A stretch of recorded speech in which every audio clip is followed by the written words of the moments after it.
Pēdējos gados par spīti ļoti sarežģīto ģeopolitisko situāciju, kad Krievija turpina savu agresīvo karu pret Ukrainu un veic hibrīdu karu pret Latviju, dažādas provokācijas, par spīti šiem starptautiskiem izaicinājumiem šī valdība ir ne tikai ieguldījusi savās aizsardzības spējās, gan iekšējā, gan ārējā, bet pagājušajā gadā gribu uzsvērt, manuprāt, divus visbūtiskākos notikumus, ko mēs esam spējuši kā koalīcija un valdība veikt. Mēs veicām nodokļu reformu, ko gadiem ilgi nevarēja vienoties. Šobrīd pēc šīs nodokļu reformas jau cilvēki redz savos maciņos, ka absolūti lielākajai daļai iedzīvotāju šogad ir mazāks nodokļu sloks. Šie nodokļi ir atviegloti uzņēmējiem, cilvēks saņem vairāk, it īpaši senioriem būtiski ir palielināts neapliekamais minimums, pensiju indeksējumā daļa, un to cilvēki sajūt jau šobrīd. Un tie vairs nav solījumi vai kaut kas uzrakstīts uz papīra, bet to cilvēki var pārliecināties savos maciņos.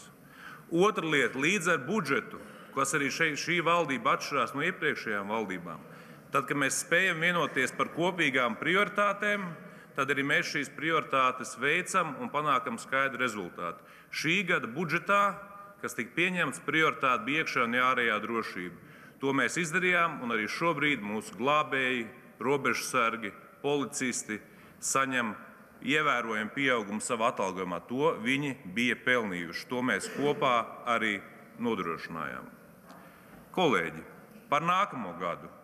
It īpaši šajos neskaidrajos apstākļos, kad Krievija joprojām ir agresīva, ģeopolitiskā situācija ir sarežģīta. Tādai valstī kā mums ir jāturpina stiprināt savu aizsardzību, un jaunās vienotības frakcijas atbalsts būs pilns tam, ka mums jākāpina mūsu investīcijas mūsu aizsardzībā, un mēs esam gatavi arī pieņemt tādus lēmumus, ko militārie eksperti un stratēģi uzskatīs, ka ir nepieciešami, lai stiprinātu mūsu drošību. Mēs to esam gatavi atbalstīt. Atbalsts Ukrainai nav tikai morāli pareizs vai ētisks, bet tas ir tieši Latvijas valsts interesēs. Gan mūsu drošības interesēs, gan mūsu nākotnes interesēs. Mums ir pilnā mērā jāturpina atbalstīt Ukraina, līdz viņi sasniedz taisnīgu, ilgspējīgu mieru, un agresors par to cieš.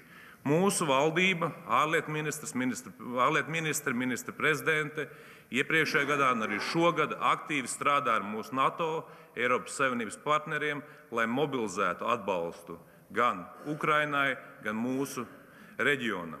Tas tiks darīts, un es esmu pārliecināts, ka tas arī, kolēģi, izdosies. Par nākamā gada divām prioritātēm - birokrātijas mazināšana un atbalsts demogrāfijai. Birokrātijas mazināšana, kolēģi, nevar būt tikai sauklis, kurš kāds paziņo, ka jācēt galvas un automātiski tas kaut ko dos. Birokrātijas mazināšana ir tas, lai valsts pārvalde kļūtu efektīvāka. Lai to izdarītu, ir jāmaina konkrēti normatīvi akti, un, kolēģi, es arī sagaidu no jums konkrētus likumdošanas priekšlikumus, lai to mainītu. Šodien Saeimas sēdes darba kārtībā pēc šī ziņojuma ir divi koalīcijas sagatavoti likumprojekti, kas mazina birokrātiju, palīdz uzņēmējiem un arī iedzīvotājiem samazināt šo birokrātiju. Birokrātija nav kaut kas abstrakts, bet konkrēti normatīvi akti, kas ir jāgroza. Aicinu nākt ar ierosinājumiem, priekšlikumiem, gatavu diskutēt. Tādā ziņā paldies Jānim Dombrovam. Pagājušajā nedēļā viņš nāca ar savu priekšlikumu, diskutējams, nodevām komisijām, lai varam strādāt. Kolēģi, nākat ar iniciatīvām, strādāsim. Par pašu birokrātiju mums ir būtiskākais, man liekas, lai sabiedrība un iedzīvotāji un uzņēmēji spētu sajust, ka valsts pārvalde mainās, ir tieši mainīt šo attieksmi pret iedzīvotājiem, pret uzņēmējiem. Un tas, kas ir labs pagājušajā gadā izdevies, ir šī valsts ieņēmuma dienesta reforma, gan institucionālā reforma, gan jauna vadītāja, kas ir spējusi gan iedzīvotājiem, gan uzņēmējiem parādīt to, ka šī iestāde strādā viņu labā, ne pret viņiem. Un valsts ieņēmuma dienesta reforma ir tā, pēc kāda veida ir jāiet citās struktūrās, mainot šo sistēmu. Es lūdzu apvienot debašu laiku. Lūdzu apvienot. Kolēģi, par demogrāfiju. Skaidrs, atbalsts ģimenēm ir jāturpina un ir jāpalielina.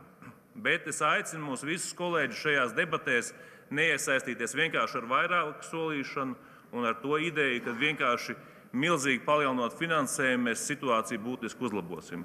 Mums ir nepieciešams, protams, pārskatīt pabalstus, ņemot vērā inflāciju, bet būtiskākais, manuprāt, ir mājokļu pieejamība, mātes un bērnu veselība un daudz citas lietas, ko valdība arī piedāvā.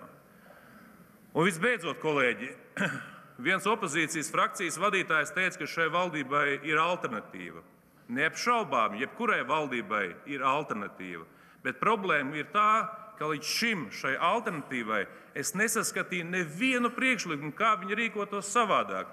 Vienīgie priekšlikumi bija viss ir slikti LV, atlaist Saimu, un mēs būsim labāki. Kolēģi, Latviju mēs neuzcelsim vienkārši otru lamājot un sakot, ka Latvija nevar, ka mēs nevaram. Piedāvājiet konkrētu alternatīvu, bet es aicinu, kolēģi, nevis šajā mirklī, kad ģeopolitiskā situācija ir sarežģīta, vienkārši viens otru lamāt, nodarboties ar tukšu populismu, bet nākt ar konkrētām iniciatīvām. Draugi, strādāsim kopā Latvijas labā!